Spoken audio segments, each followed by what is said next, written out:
People talk about manifestation, right? Manifestation is real, but not because your mind manages to magically attract the things you want. I think it just reminds you of what you really want, and it allows you to find energy all the time. If you manifest yourself having a perfect physique, you're going to be a lot more motivated in the gym. It's not the thought that makes the physique, it's the gym that makes the physique. However, the manifestation makes you want to go to the gym. So I do believe that if you understood the power of your thoughts, you'd never think negatively ever again. But I think manifestation works in another way. I also think that once you understand all of the bad things and good things that come into your life are a perfect plan from God himself, you're going to be a lot less affected by the bad things. If something bad happens to you, it's part of God's plan. He knows what he's doing. In the end, you're going to be happy it happened. I often ask people, is there anything bad that's happened to you in the past at the time you were distraught about that you now wish didn't even happen? And truthfully, you're like, no, I'm kind of glad it all happened because of. So if you understand you're always going to get there eventually, why be upset about it now, right? If you know in a year from now you'll be glad it happened, why be upset about it happening now? You have to be cerebral enough about things. And I think if you take these approaches, if you take the approach of manifesting what you want so you're constantly motivated and understanding all the bad things that happen to you are just a lesson and one day you're going to get over it, it's pretty easy to be a happy, contented, balanced person. I don't think there's any serious magic to happiness. I think it's a choice and it's pretty easy to do. I think the unhappiest people in the world don't have any struggle at all. You often find that people who are struggling but know exactly what they're supposed to do, if they're getting up every day and they're grinding and they're working hard and they don't have what they want yet, but they believe they're going to get it and they're trying their very best and they're dedicating themselves, they're very happy. Perhaps the people who are born with a trust fund and unlimited money and have no struggles in their life and they have no objectives to try and conquer are truly the miserable ones. Perhaps we're built for struggle. Perhaps the human mind and soul and spirit is built to struggle. Perhaps we're built to suffer. I know me as a man, I'm happiest when I suffer. Why did the emperors we discussed earlier constantly try and expand their empires? Because they wanted to struggle. Yeah. They wanted difficulty. Would you play a video game if it was easy? If you could never die? I mean, cheats get boring pretty quick. You play it because it's hard. That's the whole point of it. You're supposed to struggle with it. You're supposed to suffer with it. So I think a lot of people confuse these things and they sit and say, this is really making me unhappy. Or, if I woke up and everything was just perfect, that'd be great for a few weeks. But if you just wake up and nothing ever goes wrong, I think that'd be quite depressing in its own way. That's the beauty of life, is the up and the down, because there's no light without dark. So if you understand these things, it's pretty easy to be happy. If I say something, I stick to it. I believe that your word is your bond and you should stick to everything you say. So for me, the simplest life hack is to make sure I never see myself as a liar. If I say something, I'm going to do it. So if I say I'm going to run a marathon, I now have the energy to run the marathon because I don't want to break my word to myself. Which the hack to that is I don't need the energy to run the marathon. I need the energy to say I'll run a marathon, which is a lot less. But once I've said it, I have to do it. Does that make sense? So if I look at something and I don't want to do it and I think that looks too hard to do, I'll tell Tristan or I'll tell someone close to me I'm going to do it. So now I have to do it. That's how I'll do things. So we can take a very simple example. There's 10 rocks to move and I don't want to move them. They're too heavy. But if I say to someone, I can move all those rocks, I'm going to move all those rocks. Now I have to move them. Otherwise I'm a liar. Especially, and that's also easy because of my social circle, because they'll call me out on it. You said you were going to move those rocks. So now I have to do it. So I don't need the energy to get the work done. I need the energy to tell people I'm going to do the work, and I have to keep my word to myself, which maybe some people find strange, but I think it's pretty simple. You have to be the kind of person who doesn't lie to anybody, including yourself, especially yourself. Don't lie to yourself ever. Just be brutally honest with yourself all the time. Otherwise, you're not going to be able to make the correct move on the chessboard. If you think you're better than you are or worse than you are, you're going to make mistakes. You need to know exactly where you are and all of your capabilities, which once again is feedback, like we said before. I think that getting rich when you're young as a man is probably one of the worst things that can happen. You don't want to get rich till your late 20s.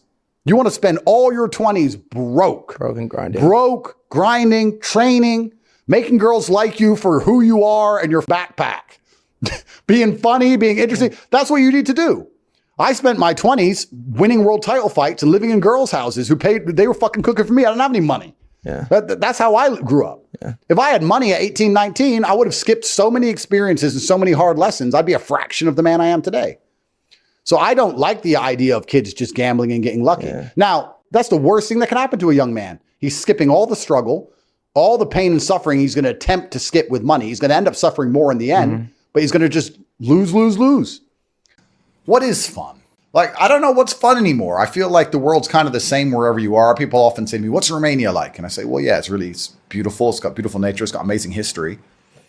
And they're like, what's it like living there? Well, you either go out for dinner or you stay home. In LA, you go out for dinner or you stay home. In Tokyo, you go out for dinner or you stay home. Like, there's nothing to do besides go out to eat or stay in your house. You can go clubs and those kind of things, but I'm definitely certainly past all of that. Masculine competition is fun. I think what's fun as a man is being the best at anything, right? So my girl will say to me, why do you work all the time? All you do is work. I said, no, because I have to be the richest man on the planet. That's why I want as much money as possible. She goes, you have enough money. I was like, I know, but it's a game. It's a video game. I want a high score. Where do you find competition now? Well, I live with guys. I live with my friends, and we make sure that it's constant and endless competition because we live together. So if my brother does 100 push-ups, I have to do 101, which means he'll do 102, and then I'll do 103. And we'll just call each other names all day until thousands of push-ups have been done. So I live in a very masculine environment because masculine competition drives you forward. We all work together. We all work inside of the company, and we're very successful. But yeah, I don't really know what's fun anymore. I just feel like nothing's really fun anymore besides working hard, or you need an activity which is so adrenaline filled that it distracts you, which is why I love driving fast cars and fighting, because it's the only time I'm not thinking about work. Yeah, so I'm happy just to get my work done, and maybe I'm starting to get old after all. I'm 37, I'm getting old. I see my kids, I do my emails, I train hard, maybe go for a drive with the car, maybe get a coffee. That's it. Oh, he doesn't go to the gym because of XYZ, or he feels down. That's fine, but he needs to go to the gym. So we can talk about all the reasons he doesn't go forever. That's a very long, lifelong conversation, but he needs to go. So we've removed the needs, and we've removed the hard facts and the duty and the honor and the commitments, and we've replaced it all with this subjectiveness. And there's nothing more subjective than feelings. How I feel inside on a day I say I'm happy might be the exact same way someone feels inside on the day they say they're sad, because their expectation might be higher for happy because they only think they're happy when they're running around laughing like a child. Whereas I think I'm happy as long as I'm not distraught. I'm happy all the time because I've nothing to cry about. I don't really give a shit how the men I know feel, because they have things they need to do. And as long as they're going to do them like they're supposed to do them, I don't really care that much. And if they were to come to me and say they feel down about something and they had a good reason, I wouldn't be insensitive. That's fine. But we're talking about a death of a family member or something. And we're talking about 1 or 2 days until you just get back to life. You have things to do. Action solves all things. Time solves all things. God solves all things. And to sit around and be obsessed with feelings is highly feminine. I don't like that energy around me. I feel sad. I don't cry. Just get on with life. It's the adult mentality. So I'm not sure. Feelings don't cross my mind, if that makes sense. They don't cross my mind because they don't affect my day. So it doesn't change anything. So I have other things to think about. It's like, what is a man? Truthfully, a man, I believe, is being able to do the things that are hard or do things you don't want to do because you're supposed to do them. I think that's what a man's always been. A man is supposed to be strong. He needs to be strong, so he has to become strong. That's his job. A man is supposed to be brave. It's not that you can't feel fear. It's that you have to be brave. Oh, an attacker's here. I'm afraid, but I'm a man, so I will go and engage the attacker. It is my job. And now we're teaching men, you don't have to do what you don't feel like doing. You can do what you do feel like doing. And they somehow think that this is dismantling toxic masculinity, when in fact it's actually doing the opposite, because men are born with an innate propensity for violence. When you tell men to act out their feelings, you have some little idiot who's been on drugs his whole life. You should be being taught stoicism, not this garbage. And the reason they're sitting at home, even if they don't admit to these ailments, wondering why they're so unhappy all the time, is because you're fighting an internal battle. Your monologue is different in your mind from what your spirit truly wants. You want to be respected. You want to be strong. You want to stand up for what you know is right. You want to be a man, and you're just too afraid to engage the enemy. So you're going to self-destruct. You're going to turn on yourself. There's a fire inside of you. There's a fire inside of absolutely every man. And you can either direct it at your enemy and do your very best to destroy him, or it's going to burn inside of you and eat you alive. You have to make a choice.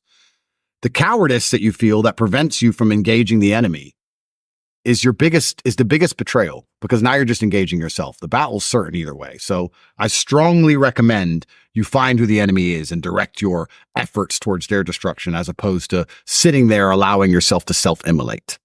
The thing that people struggle with most, especially men, is that we only learn lessons the hard way. That's the problem. You want to be good at learning lessons the easy way, which is really paying attention and making sure the feedback you're receiving, you need to be perceptive to it, so that it doesn't have to be so hard hitting. You need to be the kind of person who goes out for a drive and his wheels slide a bit and he slows down. But what people typically do is they go out for a drive, their wheels slide a little bit, they continue, and then they crash. And then they realize I should have slowed down once they hit a tree. They only learn the hard way. But when they got the easy little bits of feedback, they didn't want to pay attention to them because it was easy and they thought they got away with it. And it's the same with a relationship and the same with everything else. There's little bits of feedback. You go, okay, this is going to be a problem later on if I continue. But they ignore that part. They wait for it all to blow up and go wrong. And then they learn. So men only learn the hard way. And I guess you can speed things up if you try and learn the easy way. But sooner or later, hard things are going to happen anyway. God's going to make sure of that. So you're never going to be able to avoid that car crash one way or another. Something's going to happen and it's going to hit you. And then it's your chance to prove to God you are the person you say you are, and to just be cerebral enough about things to understand that everything comes to an end one day unless you die. And if you die, then it doesn't matter anymore. So, it doesn't, they can throw you in solitary confinement. It's going to end one day or you're going to die. And when you die, it doesn't matter anymore. So there's no point in being completely distraught about it. You have to find the joy in the crack in the sunlight through the roof. And that's life. What else can you do?